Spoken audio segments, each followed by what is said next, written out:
नमस्कार दोस्तों, आपका स्वागत है मेरे हिंदी स्टोरीज में। आपको कहानी कैसी लगी कमेंट बॉक्स में बताएं और सब्सक्राइब लाइक जरूर करें। धन्यवाद।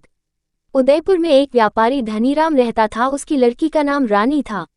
धनीराम कपड़ों का व्यापार करता था, जिसकी वजह से उसके पास धन की कोई कमी नहीं थी। धनीराम अपनी बेटी रानी को बहुत प्यार करता था और उसकी हर ख्वाहिशों को पूरा करता था। रानी का बचपन बहुत ही अच्छा बीत रहा था। रानी स्कूल जाती और फिर स्कूल से घर आने के बाद खेलने चली जाती थी। रानी को घर के कामकाज में कोई दिलचस्पी नहीं थी। इससे रानी की माँ थोड़ी परेशान रहती थी, लेकिन धनीराम रानी की माँ को चिंता करने से मना करता था। घर के काम ना करने के कारण रानी बहुत ही आलसी हो गई थी, क्योंकि उसे बिना कुछ किए ही केवल कहने से ही सारी चीजें मिल जाती थी। रानी के नखरे दिन पर दिन बढ़ते जा रहे थे। वह अपने छोटे से छोटे काम अपने माँ से कराती थी। रानी पढ़ाई में भी कुछ खास अच्छी नहीं थी, जिसके कारण उसके टीचर हमेशा ही उसकी कंप्लेन करते थे। लेकिन व्यापारी की बेटी होने की वजह से रानी को इन सब चीज़ों की कोई परवाह नहीं थी। रानी को ये बात पता था कि वो कुछ भी कर ले उसके पिता उसे कुछ नहीं कहेंगे।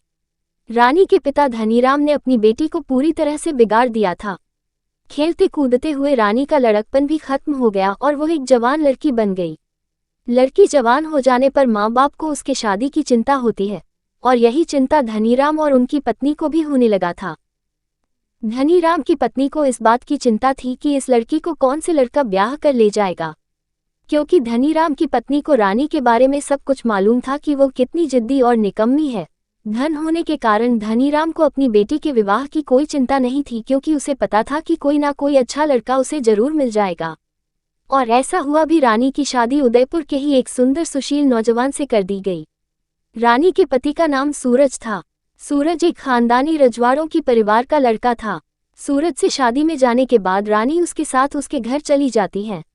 रानी बहुत ही सुंदर लड़की थी, जिसके कारण सूरज के घरवाले एक ही नज़र में उसे पसंद कर लेते हैं। सूरज के घर में रानी का बहुत ही अच्छे से स्वागत किया जाता है और फिर शादी के कुछ रस्म किए जाते हैं।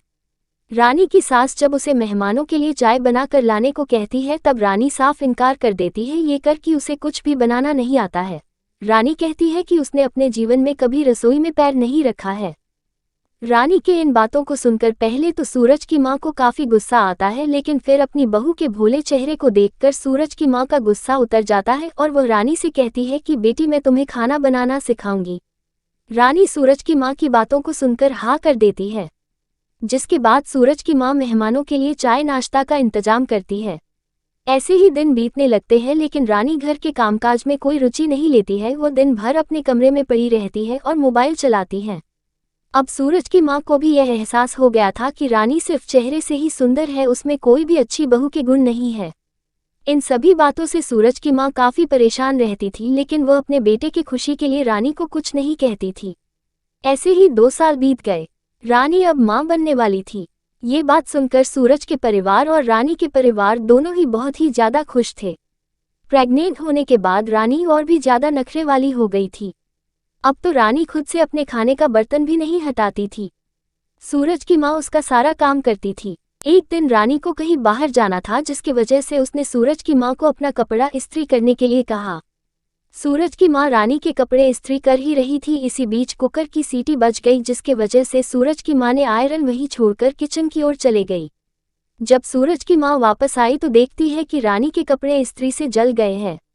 रानी को जब इस बात का पता चलता है तो उससे बहुत ज्यादा गुस्सा आता है और वो गुस्से में अपने सास को एक थप्पड़ मार देती है। रानी हमेशा अपने सास को परेशान करती थी। रानी को ऐसा करते हुए सूरज देख लेता है, जिसकी वजह से वो गुस्से में रानी को घर से बाहर निकाल देता है। रानी घर से निकाले जाने के बाद भी बड़े घमंड से अपने घर वापस आती है, क्योंकि उसे पता है कि उसके पिता के पास बहुत पैसा है। लेकिन घर आने पर उसे मालूम चलता है कि धनीराम अब धनी नहीं रहा। व्यापार में हो रहे घाटों की वजह से धनीराम अब कर्ज में डूब चुका है। सूरज रानी के परिवार को उसके हरकत के बारे में बताता है। रानी के इस हरकत के जानकार उसकी माँ बहुत ही दुखी हो जाती है और उसे सबक सिखाने के बारे में सोचती है। रानी को सही रास्ते पर लाने के लिए रानी की माँ खुद बीमार होने का दिखावा करती है, जिसकी वजह से अब घर पर कोई ऐसा नहीं था जो रानी की जरूरतों को पूरी करे। अब रानी को अपने साथ साथ अपने माँ का भी ख्याल रखना था। रानी न चाहते हुए भी घर के काम करने की कोशिश करते हैं, लेकिन जब भी वो कोई काम करती है तो वो गड़बड़ हो जाती है। एक दिन सुबह सुबह रानी की माँ रानी को आवाज देते हुए कहती है कि रानी बिटिया, मेरा चाय पीने का बहुत मन हो रहा है, मेरे लिए चाय बना दो। रानी अपनी माँ के लिए चाय बनाने के लिए रसोई में जाती है, लेकिन जब वो चाय बनाने की कोशिश करती है तब उसका हाथ जल जाता है। हाथ जलने पर उसे एहसास होता है कि उसने कैसे देर से चाय लाने पर जानबूझकर अपने सास के हाथों पर चाय गिरा दिया था।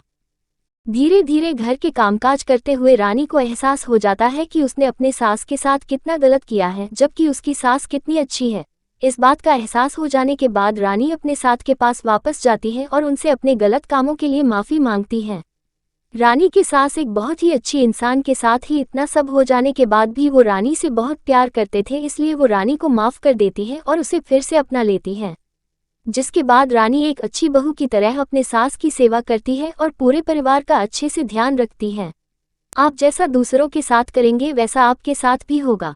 पैसा कुछ समय के लिए आपको ऐसो आराम तो दे सकता है, लेकिन पैसे के घमंड में जिंदगी नहीं काटी जा सकती है। सास बहू की कहानी अजब कहानी आप सभी को कैसी लगी नीचे कमेंट करके जरूर बताइए। नानी अच्छी लगी हो तो इसे अपने दोस्तों के साथ जरूर शेयर कीजिए, साथ ही साथ जो हमारे दूसरी कहानियों को भी जरूर पढ़ें और सब्सक्राइब करना ना भूल।